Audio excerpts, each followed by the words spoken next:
Bismillahirrahmanirrahim. Assalamualaikum warahmatullahi wabarakatuh. Alhamdulillah, salatan wa salaman ala rasulillah Sayyidina wa maulana Muhammad ibn Abdillah. La hawla wa la quwwata illa billah. Adik-adik peserta pesantren kilat Yayasan Wakaf Al-Kafah Kota Binjai yang dimuliakan oleh Allah Subhanahu wa Ta'ala, kali ini kita akan berbincang-bincang tentang kiat menjadi imam yang baik. Apabila orang yang sudah Islam, kemudian baligh, kemudian berakal, kemudian dia sudah ditaklif, sudah dibebani dengan perintah solat, kemudian dia sah mengerjakan solat, maka dia sah juga untuk menjadi seorang imam. Oleh karenanya, menjadi imam itu harus mengetahui beberapa hal tentang solat, bahkan seluruhnya tentang solat. Tapi pada kesempatan yang berbahagia ini, kita akan bercerita tentang perkara-perkara yang penting saja di dalam solat, yang insya Allah perkara-perkara yang lain ananda perdalam secara mandiri saja. Ialah seorang imam yang baik di dalam solat, mereka harus tahu syarat orang yang diwajibkan untuk mengerjakan solat. Dia harus tahu dia itu wajib solat atau tidak. Cemana pula dia tak tahu dia wajib solat atau tidak, tiba-tiba dia jadi imam. Maka syarat wajib solat itu adalah al-Islam. Yang pertama dia Islam. Wal bulughu, yang kedua dia adalah orang yang baligh, sudah sampai kepada usia dewasa. Wal aqlu, dan dia adalah orang yang berakal, dia tidak gila, dia tidak pingsan, dia tidak mabuk dan lain sebagainya. Wa huwa haddut taklif, dan kesemua itu adalah syarat-syarat yang sudah meliputi terhadap orang-orang yang sudah dibebani oleh kewajiban sholat.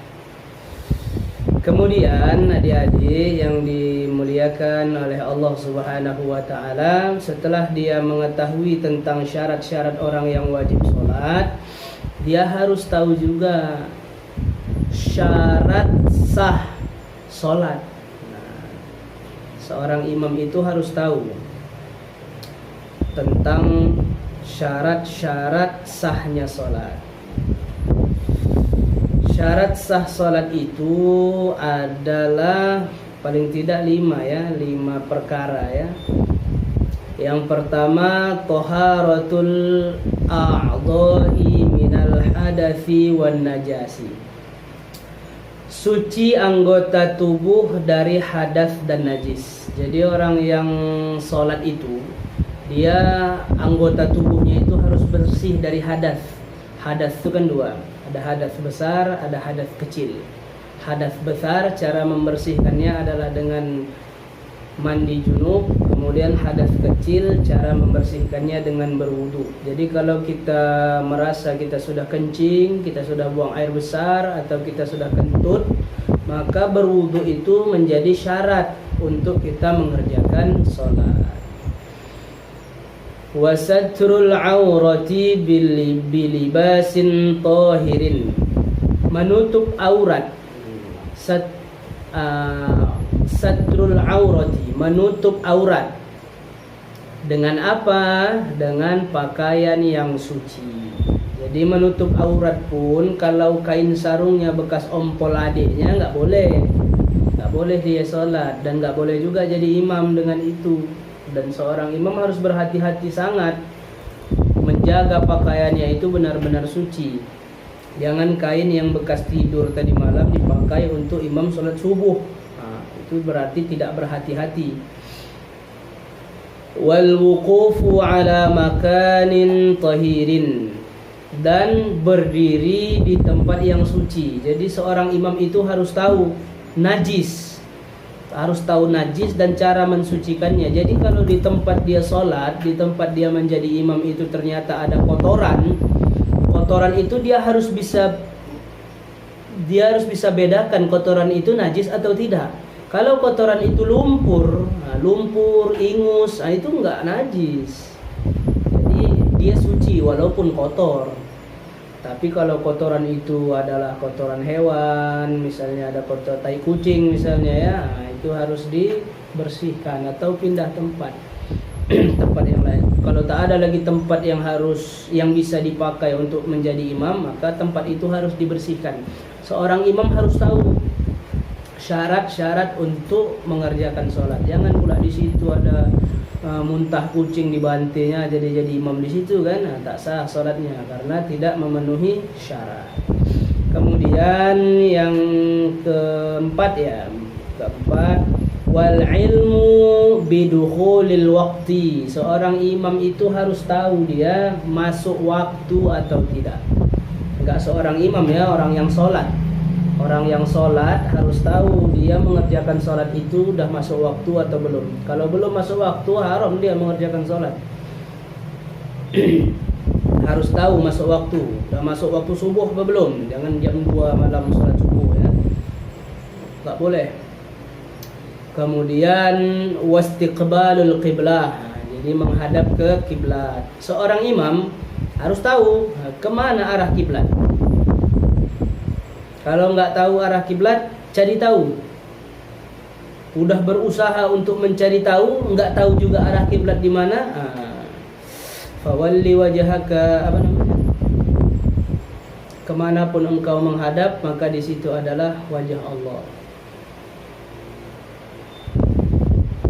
Ainama tuwallu fathamma wajhullah. Dimanapun engkau menghadap, maka di situ adalah wajah Allah. Jadi kalau udah nggak tahu kali kiblat di mana, boleh sholat menghadap ke mana saja, karena disitulah ada wajah Allah. Tapi kalau tahu arah kiblat, jangan pula membelakangi kiblat ya. Wa yajuzu tarkul qiblah fi halatain. Nah, ini dia, boleh kita membelakangi kiblat meninggalkan menghadap ke kiblat pada dua keadaan. Fi syiddatil khauf, ada perasaan yang takut yang teramat. Jadi misalnya kita sedang di hutan, ini sholat berjamaah di hutan kan, seorang imam dia mengetahui bahwa di belakang itu ada suara singa yang sedang mengaum-ngaum, sementara kiblat itu sana, suara singanya di belakang. Karena rasa takut yang berkesangatan itu membolehkan seorang imam membalikkan posisi dari menghadap kiblat menjadi menghadap singa yang di belakang. Barangkali nanti waktu kita sedang sholat muncul dia. Kalau munculnya kita nampak, nggak apa-apa. Atau dalam keadaan perang ya, kiblat sana, musuh di sana, kita boleh menghadap ke sana. Wa fin nafilati fis safari 'ala ar-rahilati. Yang ternyata di dalam salat sunnah kita boleh tidak menghadap kiblat dengan catatan kita salatnya itu di atas kendaraan. Nah, ini pernah dikerjakan Rasulullah sallallahu alaihi wasallam. Salat di atas kendaraan tidak mesti menghadap ke kiblat, dan itu salatnya sunnah. Kalau salat wajib harus turun dari kendaraan. Kemudian adik-adik ananda yang dimuliakan Allah Subhanahu wa taala, seorang imam yang baik itu adalah mereka yang tahu rukun-rukun salat. Jangan pula jadi imam tak tahu rukun, bahaya. Kan? Tak baca Al-Fatihah tiba-tiba rukuk dia. Itu enggak boleh. Makanya di dalam mazhab Syafi'i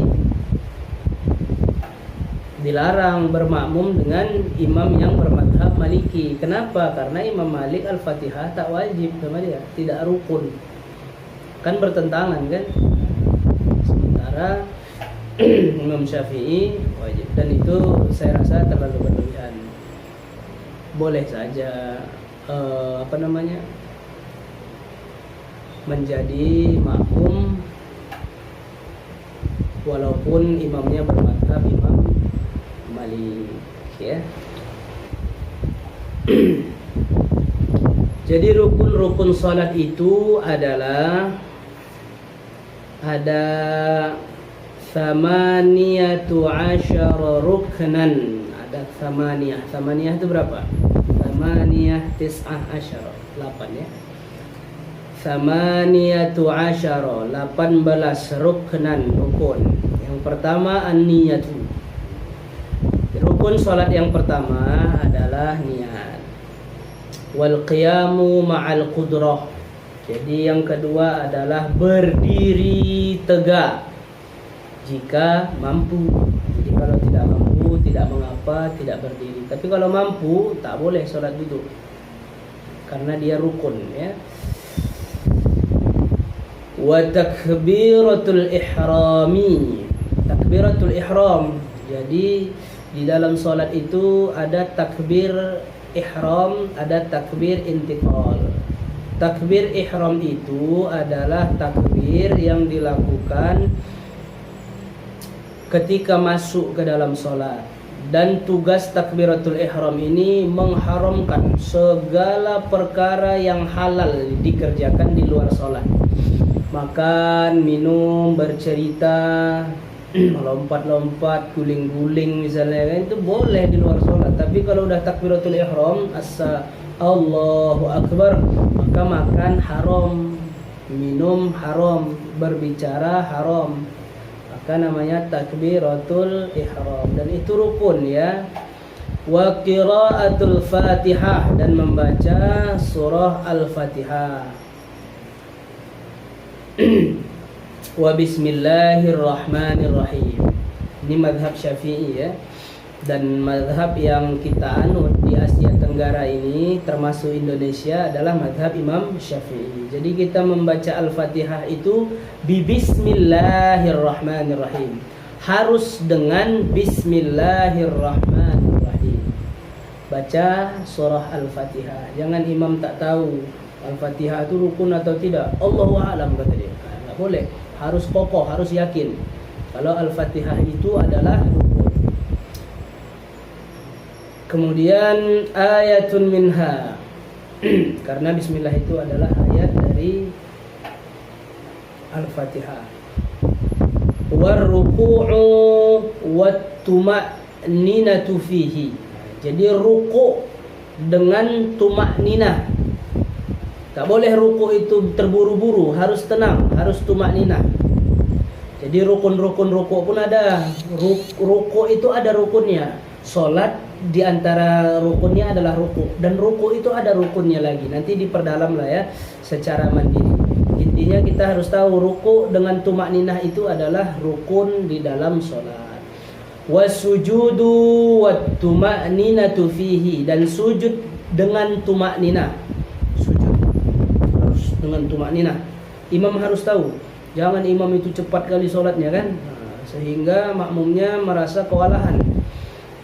Dan tak jarang orang menjadi mufarroqoh, keluar dari jamaah disebabkan karena imamnya terlalu cepat sholatnya, nggak ada tumakninahnya. Makmum beranggapan sholat imam tak sah, jadi dia mufarroqoh, keluar dari jamaah, dan dia mengerjakan sholat itu sendiri, walau gerakannya tetap mengikut gerakan imam. Wal julusul akhir, dan dia apa nih ya? Julusul akhir itu duduk di antara dua sujud. Bukan.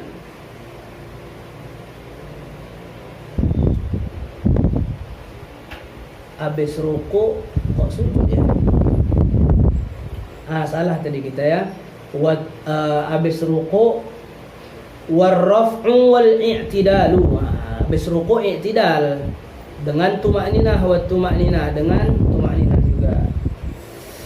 Habis ruku i'tidal, habis i'tidal wasujudu wa tumakninah. Kemudian sujud dengan tumakninah. Wal julusu bainas sajdataini, dan duduk di antara dua sujud. Wat tumakninatu fihi, dan harus tumakninah juga.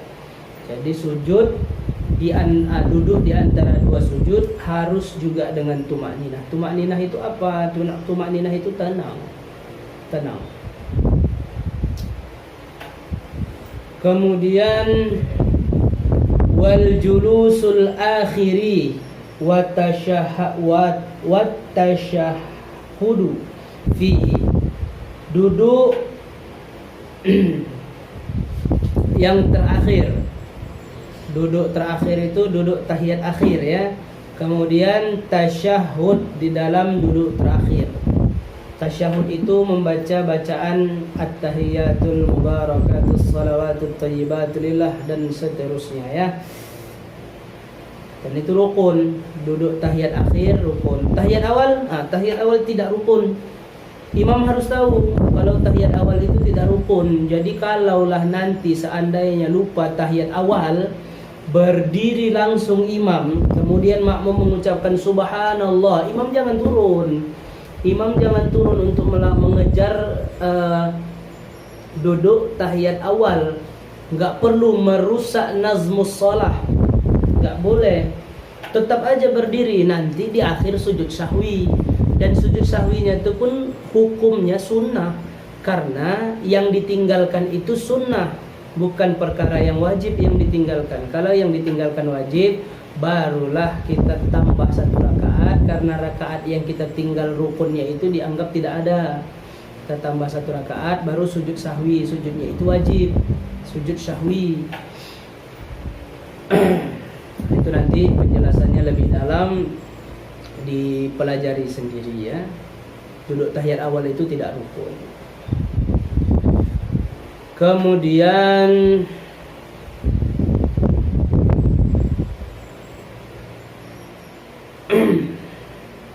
apa lagi ya? Wassalatu ala nabi sallallahu alaihi wasallam fihi. Di dalam bacaan tasyahud itu kita juga wajib bersolawat kepada Rasulullah sallallahu alaihi wasallam. Bacaan tasyahud wajib ya. Kemudian solawat juga wajib. Wat taslimatul ula, dan salam yang pertama. Assalamualaikum warahmatullahi. Ini rukun. Assalamualaikum warahmatullahi. Itu rukun. Kemudian assalamualaikum warahmatullahi yang kedua, itu sunnah. Itu tidak rukun. Jangan fil alamin innaka hamidum majid, astaghfirullahalazim, astaghfirullahalazim. Enggak ada salamnya, berarti dia tak sah salat, batal salatnya. Kemudian waniyatul khuruj, berniat selesai dari salat. Dan ini tidak disepakati ya, ini menurut mazhab Imam Syafi'i saja, khuruji minas shalah. Wa tartibul arkan ala ma dzakarnahu, dan tertib mengerjakan rukun-rukun itu harus sesuai dengan urutannya. Enggak boleh ruku dulu baru sujud, boleh lah ya. Enggak boleh sujud dulu baru ruku, gitu maksudnya. Kemudian kawan-kawan adinda yang dimuliakan oleh Allah Subhanahu wa taala, seorang imam itu yang ideal, yang baik dan benar juga harus tahu perkara-perkara yang membatalkan sholat. Apa-apa saja yang membatalkan sholat. Yang membatalkan sholat itu kurang lebih ada 11 syai'an. Apa 11 perkara. Yang pertama al-kalamul amdu. Jadi membatalkan sholat itu adalah berbicara dengan sengaja. Berbicara dengan sengaja batal sholat. Lagi sholat Allahu Akbar, kau cemana? Udah vaksin belum? Nah, itu batal sholat ya.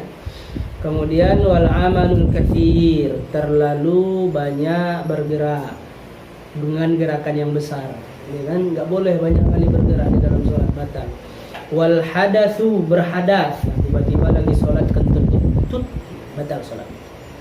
Kemudian wa hudutsun najasah, dia terkena najis lagi sholat ya kan, tak kena berai burung dia, kena tai kucing ya kan, batal sholat.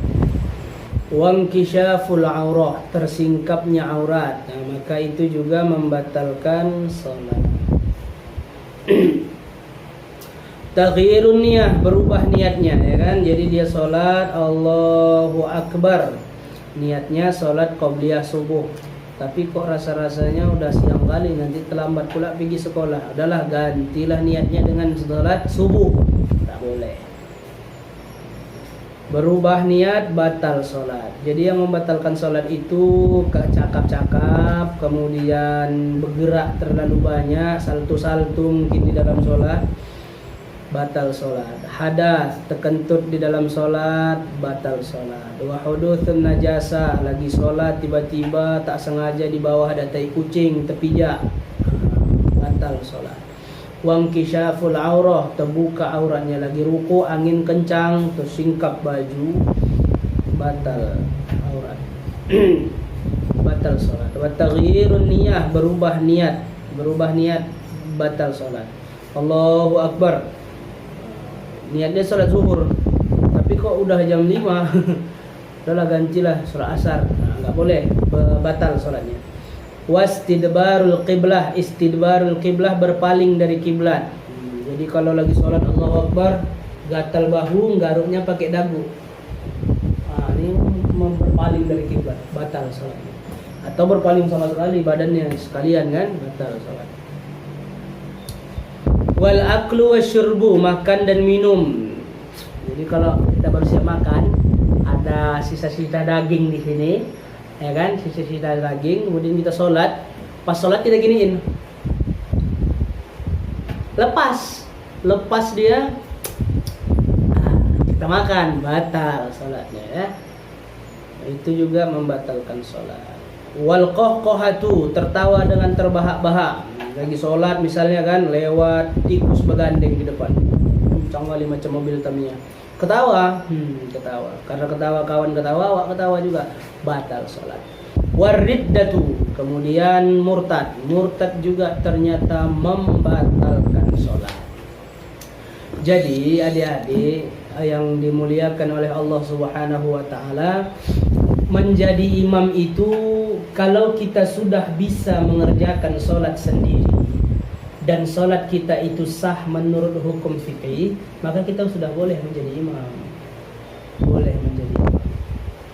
Tapi begitupun syarat-syarat imam itu tetap ada, ya. Syarat imam itu tetap ada. Misalnya seorang qari itu dia nggak boleh menjadi makmum kalau imamnya itu ummi, buta huruf, orang yang nggak pandai baca Quran, cuma punya hafalan. Nggak bisa, qari itu harus jadi imam, nggak boleh dia jadi imam. Tapi saya rasa anak-anak Al-Kafah semuanya sudah pandai-pandai membaca Al-Quran, ya. Hafalannya juga sudah banyak-banyak. Kemudian yang perlu dijaga itu adalah mazhab setempat. Jadi kalau kita menjadi imam di mazhab Imam Syafi'i, di lokasi mazhab Imam Syafi'i, kalau kita sholat subuh maka kita harus berkunut, pakai Allahumma hdina fi man hadait wa afina fi man afait wa tawallana fi man tawallait. Kemudian kalau kita menjadi imam di satu masjid yang kebiasaan uruf atau budaya di masjid itu membacakan zikir secara berjamaah, maka kita harus baca zikir berjamaah. Barangkali nanti panitia pesantren kilat akan mengirimkan file bacaan zikir dan doa setelah sholat. Itu nanti bisa dihafal, ya. Saya rasa nanti, saya harap itu harus dikirim, ya, kepada anak-adik sekalian supaya bekal untuk menjadi imam. Selain bacaan bagus, hafalan banyak, gerakan sholat mantap, ilmu tentang sholat sudah mendalam, kemudian faham terhadap rukun, syarat dan perkara yang membatalkan sholat, juga harus hafal zikir dan doa setelah sholat. Barangkali itu saja tips atau kiat untuk menjadi seorang imam yang ideal, imam yang baik, ya. Dan imam itu jangan lagi melakukan perkara-perkara yang dilarang oleh Allah Subhanahu wa taala. Orang yang terus-menerus melakukan perkara yang dilarang oleh Allah itu namanya fasik. Orang fasik itu nggak boleh jadi imam, nggak boleh diangkat jadi imam orang fasik. Contohnya apa? Contohnya orang yang sudah balik, orang yang sudah dewasa, ya adik-adik lah, adik-adik SMP, SMA, Kafah. Kalau masih pakai celana Barcelona keluar rumah nampak lutut dan itu terus-terusan dikerjakan, anak-anak nggak bisa jadi imam. Kenapa? Membuka aurat itu yang dilarang oleh Allah. Membuka aurat adalah perkara yang dilarang. Kalau kita ingin menjadi imam yang ideal, menjadi imam yang bagus, maka perkara-perkara yang dilarang itu jangan lagi kita kerjakan. Apa contohnya? Pacaran. Jangan lagi.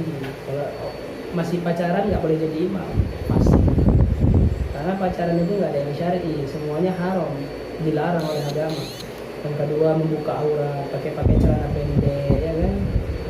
Melakukan perkara-perkara yang dibenci di dalam Islam, makan jengkol, makan peti, merokok, dan lain-lain ya. Mudah-mudahan bermanfaat. Assalamualaikum warahmatullahi wabarakatuh.